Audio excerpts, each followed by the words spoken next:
Hello friends, my name is Saurabh Suryavanshi. The topic of our presentation is efficient bipedal robots based on passive dynamic walkers. The presentation is presented by Shivam Sharma and Saurabh Suryavanshi, and the paper is given by Steve Collins, Russ Tedrick, Martin Vise, and Andy Ruina. Let us go to the introduction. The passive dynamic walkers are simple mechanical devices made up of solid joint parts that walk stably down a hill. They don't have motors or pedals, but they can have amazingly human movements. This indicates that these machines are useful models of human locomotion. They are unable to walk on level ground. Here we present three robots based on passive dynamics with small active energy sources being replaced by gravity which can walk on level ground. This robot uses less control and less energy than other powered robots. Yet they don't walk more naturally, further suggesting the importance of passive dynamics in human locomotion. What are bipedal robots? A humanoid robot is a robot designed to imitate the human body with its body shape. The design may be intended for practical purpose such as communicating with human tools and environments, experimental purposes such as studying bipedal locomotion or other purposes. What are passive dynamic walkers? Passive dynamic walkers are simple mechanical devices consisting of solid joint parts that walk stably down a slope. They do not have motors or pedals, but they can have amazingly human movements. This means that these robots are useful human locomotion models. However, they are unable to walk on level ground. The design of bipeds which we are discussing in this presentation are based on these passive designs. Figure A is Wilson's walkie design. Figure B is MIT's improved version. Figure C is the Cornell copy of McGarr capstone design. Figure D is the Cornell passive biped with arms. This walker also has knees and is perhaps the most human-like passive dynamic walker to the date. In this presentation, we are discussing three types of bipedal designs. The first one is Cornell biped. It is based on a passive device and is powered by electric motors. It has 5 internal degree of freedom, 2 ankles, 2 knees and a hip. Each arm is mechanically linked to the opposite leg and a small body is kinematically constrained. The Cornell biped is specially designed for minimal energy use. The Cornell design demonstrates that it is completely possible to avoid negative actuator work. The average mechanical power of two ankle joints is about 3 watt. Overall power consumed by Cornell biped is 11 watt including electronic microcontrollers and actuators. Now comes the comparison between the efficiency of humans and Cornell biped robots. Here, to compare the efficiency between humans and robots, it is convenient to use the dimensionless specific cost of transport CT is equal to energy used upon weight into distance traveled. In order to isolate the effectiveness of mechanical design and controller from the actuator efficiency, we distinguish between the specific energetic cost of transport CET and the specific mechanical cost of transport CMT, whereas CET uses the total energy consumed by the system and CMT only considers the positive mechanical work of actuators, which is 3 watt for Cornell biped. The 13 kg Cornell biped walking at 0.4 meter per second has CET is about zero point 0.2 and CMT about 0.05. Also, humans are similarly energy effective walking with CET of 0.2 as estimated by the volume of oxygen they consume and CMT. The second design discussed in this paper is Delft biped. The Delft biped is based on passive device like Cornell biped, but it is powered by pneumatic hip actuation and has a passive ankle.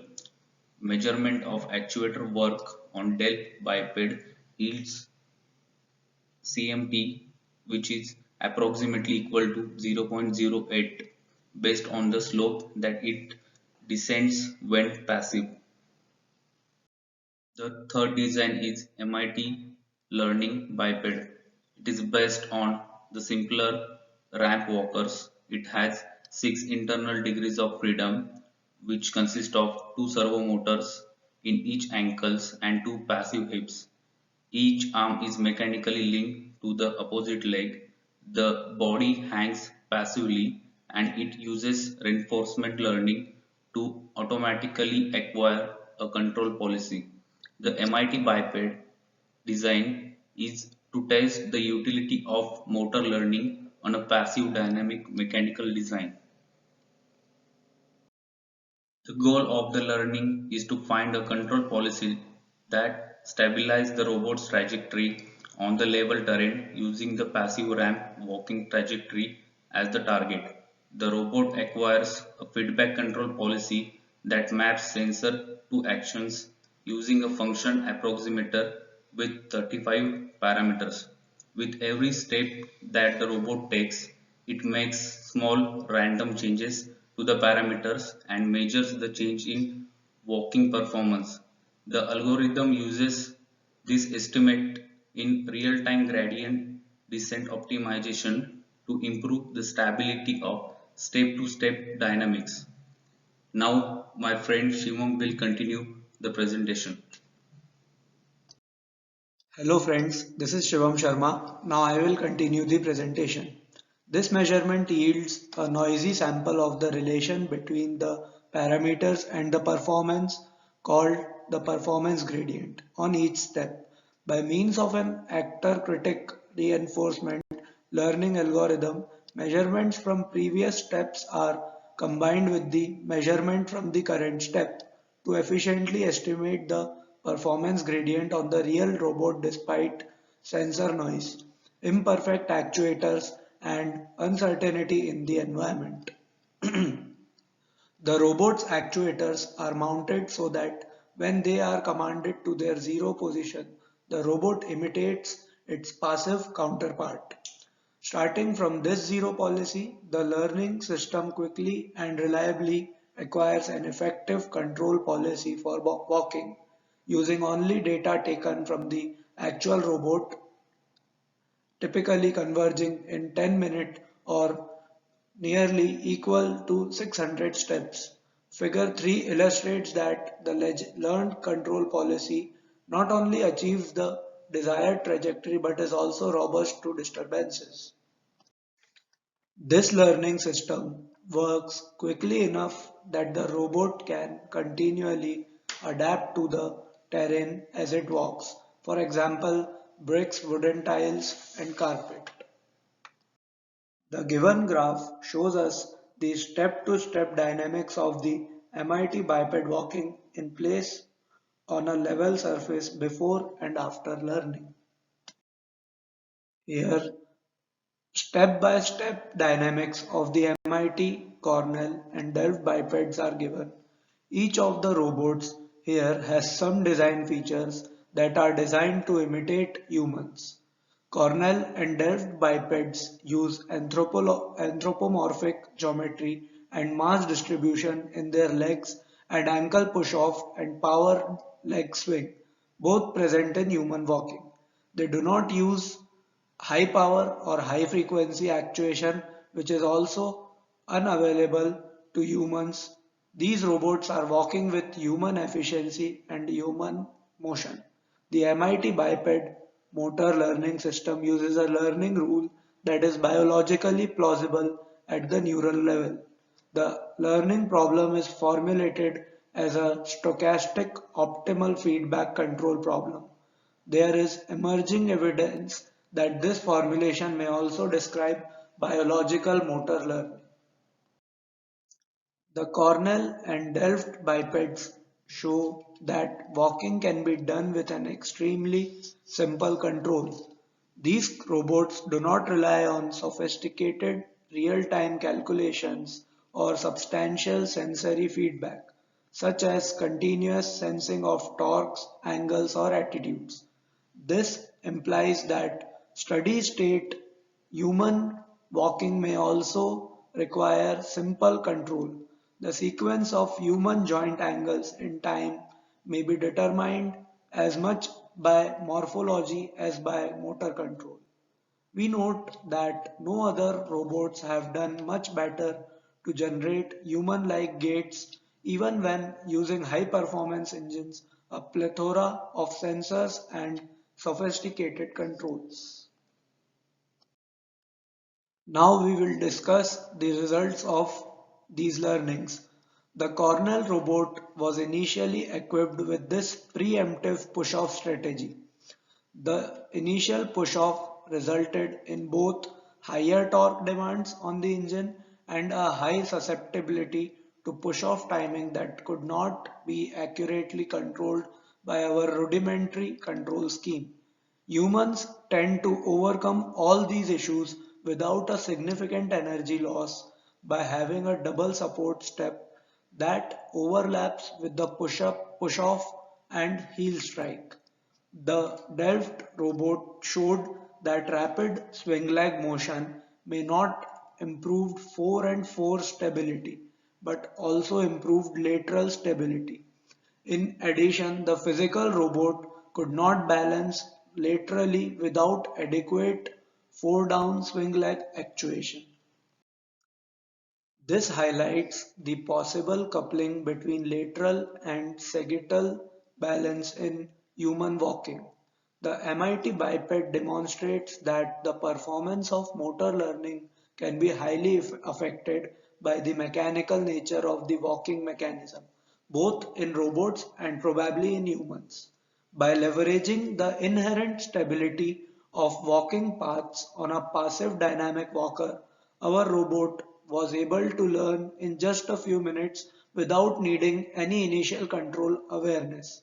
It was also found that it was possible to estimate the walking output gradient by making remarkably minor adjustments to the control parameters, allowing the robot to continue walking naturally as it learns. This result supports the use of actor critical reinforcement learning algorithms as models for biological motor learning. Now comes the conclusion of this presentation. The suggestion that natural dynamics can effectively control locomotive patterns has already been suggested by passive dynamic machines. A common misunderstanding has been that gravity power is important to passive dynamic walking, making it irrelevant to the understanding of human walking. The device described here demonstrates that there is nothing special about gravity as a power source. We accomplish efficient walking by using tiny amounts of power generated by ankle or hip actuation. We intend to improve humanoid robots by further improving control of passive dynamic robots and by paying more attention to energy efficiency and natural dynamics in joint controlled robots. The performance of human mimicry shown here suggests the significance of passive dynamic principles in the understanding of human walking. Discussion. Can you think of another designs other than Cornell, Delft and MIT bipeds? Can you suggest some other methods to develop the motion of the bipedal robots? What developments can be done in future in this field.